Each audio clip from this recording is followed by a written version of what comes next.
Praise the lord, హల్లెలూయా. దేవుని నామానికి మహిమ కలుగును గాక. నేటి దేవుని మాట అనే శీర్షిక కోసం వేచి ఉన్న మీ అందరికీ కూడా యేసయ్య శక్తి కలిగిన నామములో వందనాలు తెలియజేస్తూ ఉన్నాం. బాగున్నారా? దేవుని మహాకృప మహాదయ ఆయన కనికరాన్ని బట్టి ప్రతిరోజు ఈ విధంగా మనం కలుసుకుని దేవుని వాక్యం వినడానికి నేర్చుకోవడానికి దేవుడు కృప చూపిస్తూ ఉన్నాడు. గొప్ప దేవుణ్ణి మనం కలిగి ఉన్నాం. మరి ఈరోజు నేటి దేవుని మాట అనే శీర్షికలో మనం దేవుడు మనకు ఇవ్వబోతున్న మాటను ఒక్కసారి చూద్దాం. కీర్తనల గ్రంథము 6వ దావీదు కీర్తన 9వ వచనం చదువుతూ ఉన్నాను. మీరు కూడా చూడండి. యెహోవా నా విన్నపము ఆలకించి ఉన్నాడు, యెహోవా నా ప్రార్థన అంగీకరించును అని చెప్పడం మనం చూస్తూ ఉన్నాం. ఎంత అద్భుతమైన విషయమో కదా. దేవుడు ఆయన పిల్లల మనవిని విన్నపాలను అంగీకరించేవాడు. మన యొక్క సమస్యలు ఆ ప్రార్థనలో మనం పెడితే మన విన్నపాలన్నీ కూడా ఆయన అంగీకరిస్తానని వాగ్దానం చేస్తూ ఉన్నాడు. అంత మాత్రమే కాదు, నా విన్నపము ఆలకిస్తాడు. దేవుడు ఆలకించి ఊరుకోడు, కానీ ప్రార్థన ఆలకించే ఆ గొప్ప దేవుడు ప్రార్థనలకి తప్పకుండా జవాబు ఇస్తారు అని మన లేఖనాల ద్వారా చాలాసార్లు మనం నేర్చుకున్నాం.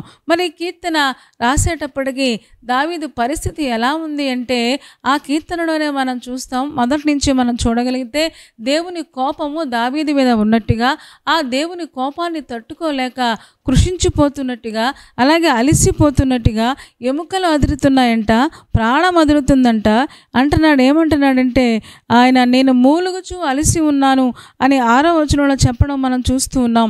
ప్రతి రాత్రియు కన్నీరు విడుచుచు నా పరుపు తేలచేయుచున్నాను, నా కన్నీళ్ల చేత నా పడక కొట్టుకొని పోవచ్చున్నది, విచారము చేత నా కన్నులు గుంటలు పడుచున్నవి అని చెప్పడం మనం చూస్తూ ఉన్నాం. ఏమండి అంటే అంత బాధలో ఉన్నాడు, అంత వేదనలో ఉన్నాడు. తన చుట్టూ ఉన్న సమస్యలు, తన చుట్టూ ఉన్న యుద్ధాలు, తన చుట్టూ ఉన్న శత్రువులు, లేకపోతే తను చేసిన పాపము ద్వారా వచ్చిన దేవుని శిక్ష ఈ రోజున దావీదు నలిగిపోతూ ఉన్నాడు. కన్నీళ్ల చేత పడక కొట్టుకొని పోతుందంట. పరుపు మీద పడుకుంటూ ఉన్నాడు, కానీ పరుపు ఉంది, కానీ సౌకర్యాలు ఉన్నాయి, అన్నీ ఉన్నాయి, కానీ తనకి నిద్ర లేదు. ఈ రోజున దావీదే కాదు, చాలామంది ప్రియులు, చాలామంది విశ్వాసులు ఈ రోజున దేవుని కోపానికి గురవుతూ ఉన్నారు. ఏమంటే దేవుడు ఊరికనే మన మీద కోపపడతాడా?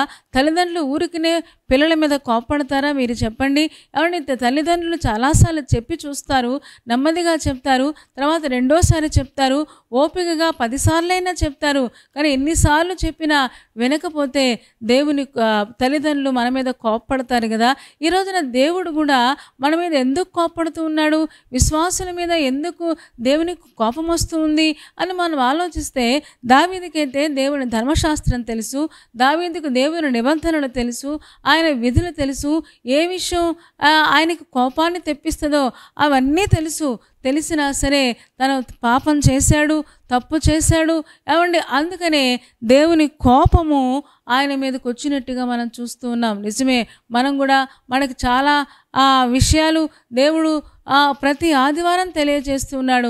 దేవుని యొక్క వాక్యము ద్వారా చాలా విషయాలు మనం నేర్చుకుంటూ ఉండు కూడా చాలాసార్లు పొరపాటులోకి, శోధనలోకి, లేకపోతే అవిశ్వాసంలోనికి మనం వెళ్ళిపోతూ ఉన్నాం. అందుకనే దేవునికి కోపం వస్తూ ఉంది కదా. ఈ రోజున దేవుడు అదే మాట్లాడుతున్నాడు.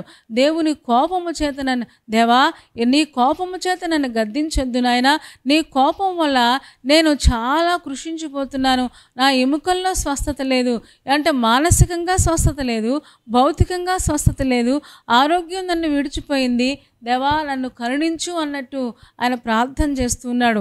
చూడండి ఏమని అడుగుతాడో 4వ వచనం, యెహోవా తిరిగి రమ్ము నన్ను విడిపింపుము అంటున్నాడు. అంటే తిరిగి నా దగ్గరికి రా నాయనా, నేను చేసిన పాపం ద్వారా నేను నిన్ను దూరం చేసుకున్నాను, నన్ను కనికరించు అని దావీదు దేవుడిని వదిలిపెట్టలేదు. ఆ దేవుడు కూడా దావీదుని వదిలిపెట్టలేదు. అందుకనే చూడండి 9వ వచనంలో అంటున్నాడు, యెహోవా నా విన్నపము ఆలకించి ఉన్నాడు. ఏమంటే పాపము చేసిన ఒక వ్యక్తి ప్రార్థించి ప్రభువు దగ్గర పరిశుద్ధపరచబడి ఆ ప్రభుకి ప్రార్థన చేస్తే తప్పకుండా మన మనవిని, మన విన్నపాన్ని దేవుడు ఆలకిస్తాడు. అంత మాత్రమే కాదు, యెహోవా నా ప్రార్థన అంగీకరించును అని కాన్ఫిడెంట్గా చెప్తూ ఉన్నాడు. నా ప్రార్థనకు దేవుడు తప్పకుండా దేవుడు జవాబిస్తాడు అనే కాన్ఫిడెంట్ ప్రార్థనలో ఉండగానే అతనికి వచ్చేసింది. ఏమంటే ఈ రోజున చాలాసార్లు మనం ప్రార్థిస్తాం, కానీ ప్రార్థనలో ఉన్నప్పుడు బాగానే ప్రార్థిస్తాం, ప్రార్థన గది నుంచి బయటకు వచ్చాక చాలాసార్లు విశ్వాసం ఉండట్లేదు, కాన్ఫిడెంట్ ఉండట్లేదు. కారణం ఏంటి అంటే మనం ఇంకా సరిగ్గా పశ్చాత్తాపపడలేదేమో, మనం ఇంకా మన పాపాన్ని సంపూర్ణంగా వదిలిపెట్టలేదేమో. ఈ రోజున పశ్చాత్తాపం మాత్రమే ఒక వ్యక్తిని పరిశుద్ధులుగా తీర్చగలదు. చూద్దామా? యోహాను సువార్త 9వ అధ్యాయము 31వ వచనం నేను చదువుతూ ఉన్నాను, మీరు కూడా ఒక్కసారి చూడండి.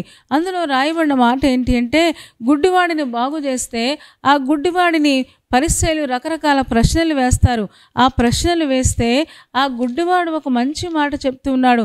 9వ అధ్యాయము 31వ వచనం నేను చదువుతూ ఉన్నాను. దేవుడు పాపుల మనవి ఆలకింపడని ఎరుగుదుము. ఎవడైనను దేవభక్తుడై ఉండి ఆయన చిత్తము చొప్పున జరిగించిన ఎడల ఆయన వాని మనవి ఆలకించును అని చెప్తూ ఉన్నాడు. ఎవరైనా సరే దేవభక్తుడై ఉండి దేవుని చిత్తాన్ని జరిగిస్తే తప్పకుండా ఆయన వాని మనవి ఆలకించును. అంటే దేవుడు అంగీకరించే ప్రార్థనలు, ఏమంటే దేవుడు మన ప్రార్థనలు అంగీకరించాలి అంటే ఆయన చిత్తము చొప్పున చేయాలి. ఆయన చిత్తము పరిశుద్ధంగా ఉండడం, ఆయన చిత్తము ప్రార్థన చేయటం, ఆయన చిత్తము కృతజ్ఞతాస్తుతులు చెల్లించడం అని మన అందరికీ తెలుసు. ఈ రోజున మన ప్రార్థన లేకపోతే మన ప్రార్థనలో మనం మన దేవునికి విన్నవిస్తున్న పశ్చాత్తాపం మాత్రమే. మనం పశ్చాత్తాప పడితే తప్పకుండా దేవుడు మనల్ని పరిశుద్ధులుగా చేర్చి తప్పకుండా మన ప్రార్థనలు అంగీకరించి దేవుడు మనకు జవాబిస్తాడు అని చెప్పడం మనం చూస్తున్నాం. ఆయన పాపుల మనవి ఆలకింపడు. మరి ఏ భేదము లేదు, అందరూ పాపం చేశారు కదా, మరి అందరూ పాపం చేసిన వాళ్ళు మరి వాడు ప్రార్థన చేస్తే దేవుడు వింటాడా అంటే, వాడు ప్రార్థనలో మన యొక్క తప్పిదాన్ని ఒప్పుకుంటే తప్పకుండా ఆయన క్షమించడానికి సిద్ధమైన మనస్సు గలవాడు కనుక ఆయన చిత్తం చొప్పున చేయడానికి మనం ఉపక్రమిస్తే తప్పకుండా మన ప్రార్థనలు ఆయన అంగీకరిస్తాడు అని చెప్పడం మనం చూస్తూ ఉన్నాం. ఒక్కసారి మీరు చూస్తారా? అదే 6వ కీర్తనలో ఆయన అంటాడు, ఇప్పటివరకు నా ప్రాణం వదులుతుంది అని పై వచనాల్లో చెప్తాడు, నా ఎముకలు వదులుతున్నాయని చెప్తాడు.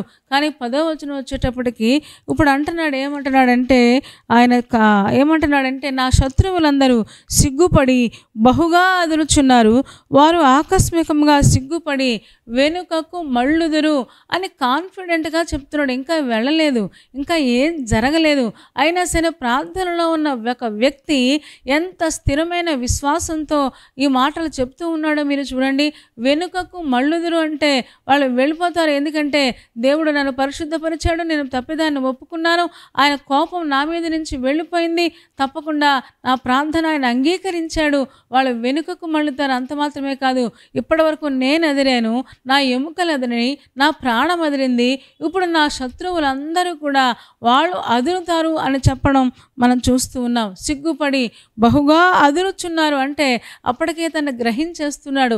ఒక ప్రార్థనా పరుడు తన ప్రార్థనకు దేవుడు జవాబిచ్చాడని గ్రహించేవాడై ఉండాలి. ఒక ప్రార్థనా పరుడు మాత్రమే, ఒక విశ్వాసి దేవుని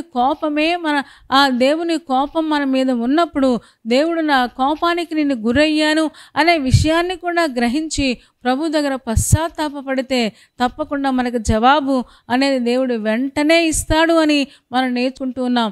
దేవుడు నా ప్రార్థన అంగీకరించును. దేవుడు అంగీకరించని ప్రార్థనలు కూడా ఉంటాయి. దేవుడు మన ప్రార్థనలు అంగీకరించాలి అంటే దేవభక్తులమై ఉండి ఆయన చిత్తము చొప్పున చేయాలని లేఖనం తెలియజేస్తుంది. మార్కు సువార్త 11వ అధ్యాయము 24వ వచనంలో కూడా మనం చూడగలిగితే అక్కడ కూడా ఆ గ్రంథకర్త రాస్తాడు ఏమనంటే, మీరు ప్రార్థన చేసేటప్పుడు చూడండి, అక్కడ రాయబడిన మాట మనం చదువుదాం. 11:24లో చూడండి ఒక్కసారి. అక్కడ ఏమని రాశారు అంటే, అందుచేత మీరు ప్రార్థన చేయనప్పుడు మీరు అడుగుచున్న వాటి నెలను పొంది ఉన్నామని నమ్ముడి, అప్పుడు అది మీకు కలుగునని మీతో చెప్పుచున్నాను. ఏమండి, ఇది జరిగిందనమాట దావీదు జీవితంలో. ప్రార్థన చేసేటప్పుడే దేవుడి దగ్గర ఏదైతే విన్నపాలు చేశాడో అవన్నీ కలిగాయి అని నమ్మాడంట.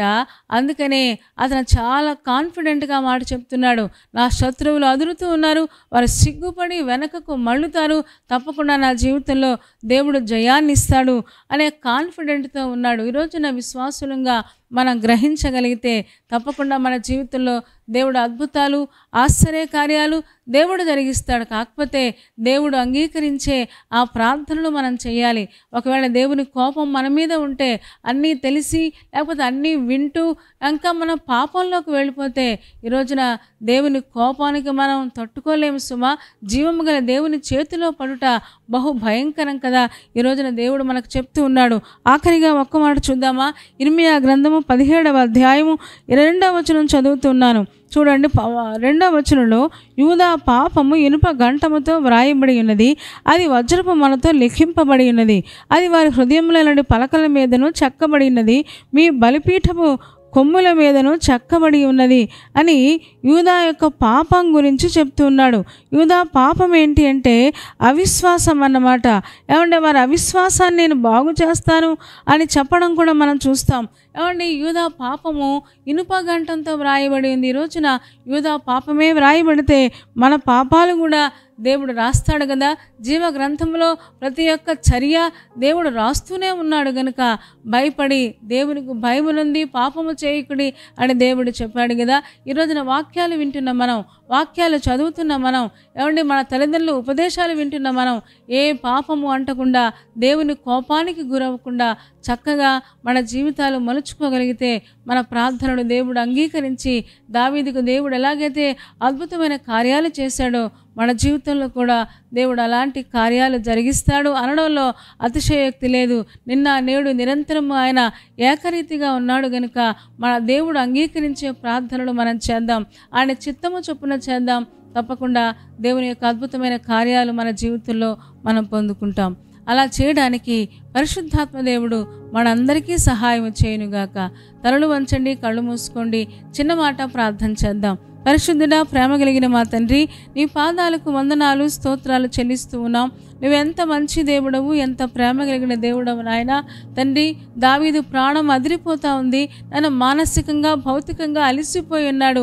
అలసిపోతాని నీ కోపము ఆయన మీద ఉన్నట్టుగా తను గ్రహించి వెంటనే తన పాపాన్ని ఒప్పుకున్నట్లుగా తండ్రి తన యొక్క పశ్చాత్తాపడినట్లుగా మేము చూస్తూ ఉన్నాం. ఆయన ఈ రోజున మేము కూడా మా అంగీకరించే ప్రార్థనలు చేయడానికి మా పాపాన్ని ఒప్పుకొని తండ్రి అన్నీ తెలిసిన మేము పాపములో పదే పదే పడకుండా, శోధనలో పడిపోకుండా దేవ పరిశుద్ధంగా పవిత్రంగా జీవించడం కోసం మమ్మల్ని అందరినీ ఆయుత్తపరచుము, సిద్ధపరచండి నాయన. నీ కృపకు అప్పగించుకుంటూ ఉన్నాం. నీ చిత్తము చొప్పున చేయడానికి మాకందరికీ సహాయం చేయము తండ్రి. చేరి వచ్చిన ఒక్కొక్క విశ్వాసిని దీవించుము తండ్రి. నాయన, ఏ ప్రయాణాల మీద వెళుతూ ఉన్నారో, ఏ పనుల మీద వెళుతూ ఉన్నారో సహాయం చేయండి. వారి చేయి మీరు పట్టుకొని అద్భుతాలు జరిగించము. పెళ్లి రోజు, పుట్టినరోజు జరుపుకుంటున్న వారిని, ఎగ్జామ్స్ రాస్తున్న వారిని, అలాగే తండ్రి ఇంటర్వ్యూలకు వెళుతున్న వారిని జ్ఞాపకం చేసుకోండి. సఫలత మీరు దయచేయము.